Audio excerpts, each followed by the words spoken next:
Hello everyone, welcome to our channel wings a Quran. So guys, ये series अगर हम जो चला रहे हैं आपके साथ, it's almost towards an end, क्योंकि मैंने आपके साथ काफ़ी इसमें क्वेश्चंस डिस्कस किए, काफ़ी टर्मिनोलॉजीज ज़्यादा डिस्कस किए। As you can see from the board, ये हम लोग ऑलमोस्ट 111 पे है आपके साथ। And of course 120 questions are sufficient. अगर बीच में लगा कि they can be more such terminologies या कुछ देखते हैं एग्जाम का पैटर्न क्या रहता है, we can come back with more such MCQ series, तो हम लोग और ले आएंगे, कोशिश करेंगे। आप खुद with questions you can realise कि जो अब मैं क्वेश्चंस डील करूँ, बहुत ही लीगल पर्सपेक्टिव में हम जा रहे हैं। They are not just limited to code terminology, ये अब आपका बिल्कुल प्रैक्टिस अगर आप कर रहे हो तो उस सेंस में आ जाता है। तो इतना तो रिक्वायरमेंट नहीं है, क्योंकि अगर मैं इसी को कंटिन्यू करते गई देन ये आपका 1000 से भी ज़्यादा चला जाएगा। Now 10 marks versus 1000 words, we have to get a in between, बीच में कि कहाँ पे where we should make a line. I will repeat again, जो आपके स्टार्टिंग के वर्ड्स, स्टार्टिंग की टर्मिनोलॉजीज है, it will help you a lot, उनको रिवाइज करते रहिए। ये लेक्चर सीरीज आपकी काफ़ी है। Of course I will come back with other subject की lecture series, so don't worry about that. हमारे चैनल पे कॉन्स्टेंटली यू फाइंड सीरीज चल रही है, बीट आपकी कांस्टेबल कोर्स के रिलेटेड या इवन जूनियर असिस्टेंट कोर्स के रिलेटेड। ठीक है, शुरू करते हैं आज का question. An act which is illegal is called actus reus, actus hoc, mens rea या एक्टस नॉर्म। इसमें करेक्ट आंसर आ जाता है आपका एक्टस रियस। नाउ रिमेंबर, हमने मेंस रिया के रिलेटेड भी एक क्वेश्चन किया था, दैट वाज गिल्टी माइंड। ये बोल रहा है N act which is illegal, that means जो इलीगल क्या हो गया, आपके जो भी हम क्राइम कमिट करते देर ऑल इलीगल रादर। ठीक है, सो इलीगल जो मैंने क्राइम कमिट किया है, तो एक्टस रियस और मेंस रिया, इनको बहुत साथ में यूज करते हैं कोर्ट टू अंडरस्टैंड कि मोटिव क्या था इन ऑर्डर कि जो क्राइम कमिट हुआ है उसके रिलेटेड। ठीक है, सो ये आपका आ जाता है इसका meaning. Next is the person और an organization looking after valuable items to keep them safe for the owner is known as bailor, bailey, bailiff या bailor, ERNOR। इसमें बेली आ जाता है। ये आपका काफ़ी बार ये जो लॉ ऑफ कॉन्ट्रैक्ट है उस पर ये टर्मिनोलॉजी काफ़ी यूज हो सकती है आपकी बेली के रिलेटेड। कोई प्रॉपर्टी का इशू चल रहा है तो उसके रिगार्डिंग वैल्यूएबल आइटम्स को जब सेफ रखते हैं तो ऑफ कोर्स हम हर बंदे को तो बोल नहीं सकते ए इसके पास सेव्ड है। So there are certain terminologies use. मैं आपको बार बार बताया कि कैसे लॉ में हर स्टेज के लिए अलग अलग टर्मिनोलॉजीज यूज होती हैं। बिल क्या है, लॉ क्या है, एक्ट क्या है। ठीक है, सो ये सब टर्मिनोलॉजीज यूज होती हैं। Breach of contract means failing to initiate a contract, doing something which the law forbids, clause which allows contract to be ended, all of the above। इसमें आपका करेक्ट आंसर आता है doing something which the law forbids. Breach of contract, ये again आपका civil nature या जो आपका contract sign होते हैं, they are all civil in nature. So contract law में ये एक आ जाता है, बहुत ही इंपॉर्टेंट फैक्टर है ब्रीच ऑफ कॉन्ट्रैक्ट में।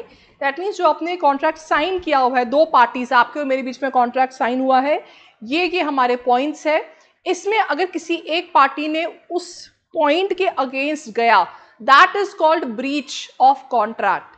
बहुत सारे रीजंस होते हैं, again you have to prove it in the court of law कि ब्रीच हुआ भी है, नहीं हुआ है, किस पार्टी के एंड से हुआ है, उसको अपने आप को कैसे डिफेंड करना है। So it can go on. Next है to apply for a right और demand a remedy, it is called citizen right clause claim caveat. ठीक है, इसमें आपका जो आंसर है ये आ जाता है caveat. Caveat is your correct answer. बहुत बार ये यूज किए जाते हैं, तो आपकी काफ़ी सिमिलर टर्मिनोलॉजी जो कॉमन टर्मिनोलॉजीज है उसमें ये टर्म यूज की जाती है कैविएट के रिलेटेड। एक कैविएट होता है, कैविएट एम्पटर के रिलेटेड होता है। कभी क्या होता है, कोर्ट अगर केस फाइल करती, सॉरी आपने केस फाइल किया आपके कोर्ट में, आपके फेवर में जजमेंट पास आ गई।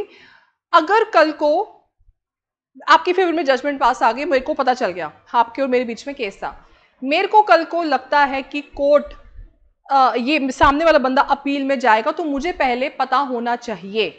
मुझे कोर्ट पहले इंटीमेशन देनी चाहिए. So I file an application before the court, caveat application कहते हैं. अगेन ये वाली टर्मिनोलॉजी भी आप कोर्ट में बहुत सुनोगे कि मेरी कैविएट की एप्लीकेशन लगी हुई है. सो कैविएट में ये होता है अगर दूसरी पार्टी को लगता है कि बंदा कोर्ट वापस जा सकता है अपील के रिलेटेड, मुझे पहले नोटिस इशू हो जाए so that I am ready. Okay. Something that is forged or copied with the intention of deceiving is called counterclaim, counterpart, counterhelp, counterfeit. Counterfeit is your correct answer.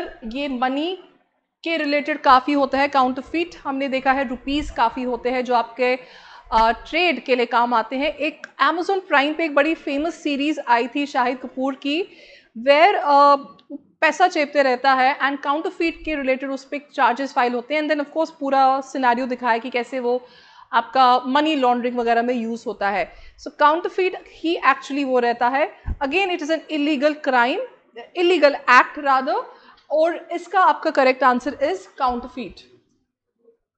de facto mostly used in laws is called in fact or in reality, incomplete faith, incomplete sustenance and order by a court. बहुत बार ये term use सकती है, he is a de facto ruler, he is a de facto person, this is a de facto post. incomplete reality, this is what it means. हम कभी कभी use करते हैं कि यार चलो ये प्राइम मिनिस्टर कुछ भी बोल दे, बट एक्चुअली तो यहाँ से सारा हुक्म आ रहा है. de facto रूलर तो हैश कोट अनकोट तो यही है. So that is how court terminology भी आपकी ऐसे ही यूज होती है डी फैक्टो में. Again you have to prove ये कैसे चलता है.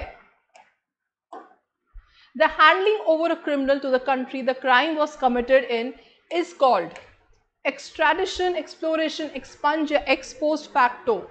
The correct answer here is extradition.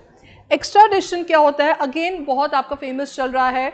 कुछ बड़े नाम हैं, कुछ क्रिमिनल्स के नाम रहते हैं, कुछ जिनके बैंक के इश्यूज आपके चल रहे, जैसे विजय माल्या का केस चल रहा है, या आपका केस आ जाता है जैसे नीरव मोदी के रिलेटेड आता है. तो न्यूज़ आती है कि Indian government should extract them. That means उनकी प्रोसीडिंग्स यहाँ पे हो, उनकी प्रोसीडिंग्स यहाँ पे, उनको जस्टिस यहाँ पे मिले क्योंकि क्राइम उनने यहाँ पे कमिट किया हुआ है. सो कभी स्मगलर्स, गैंगस्टर्स, टेररिस्ट, इनके रिगार्डिंग अलग अलग कंट्रीज के साथ, and these are all diplomatic channels, उनके रिगार्डिंग डिप्लोमेटिक चैनल्स के थ्रू ये होती है. And that is how extradition treaty sometime is done. This is the word, इसका ये मीनिंग आ जाता है एक्सट्रेडिशन का. An event which can not be controlled, cannot be controlled and which stops duties under an agreement from being carried out. Foreclosure, fostering, forbearance या force majeure. ठीक है, इसमें आपका करेक्ट आंसर आ जाता है फोर्स मेजोर का. ठीक है, ये बड़ी बात फोर्स मेजोर एक्चुअली बोलते हैं. जे काफी बार साइलेंट आता है, कभी कभी कोई जे भी बोल देता है. सो डिपेंडिंग आपका क्या है, but just remember this term. That means कोई ऐसा इवेंट हुआ है जो आपके हाथ में नहीं, मेरे हाथ में नहीं है. सपोज कोविड आया था जैसे, तो again that was not in our thing, and उसकी वजह से उस टाइम से पहले इमेजिन कुछ कॉन्ट्रैक्ट वगैरह साइन हुए हैं जो नहीं बाद में इनकलकेट हो पाए, जो नहीं हो पाए. So that can be called as force majeure. या आपका कोई नेचुरल डिजास्टर इवेंट आ गया, हमने कल पढ़ा था, परसों पढ़ा था, आपका एक्ट ऑफ गॉड के रिलेटेड, वो सब चीजें जब आ जाती है, these things are not in our control, that is known as force majeure. A witness who refuses to testify in support of people who called for is known as hearsay witness, hostile witness, indigent witness या curb witness. The correct answer is hostile witness. बहुत बार ये term हमने सुनी है. आपको suppose आपने वो आप उस इवेंट के कोई क्राइम हुआ है, you been a witness to it, suppose you are an eye witness, but आप पे opposite party that means accuse का इतना प्रेशर आ जाता है कि आप वहाँ पे डिनाई कर देते हो यू नो कि मैंने कोई विटनेस नहीं, कि मैंने कोई इवेंट नहीं बनाया. So you don't appear before the court of law to prove कि yes I was there at the crime scene.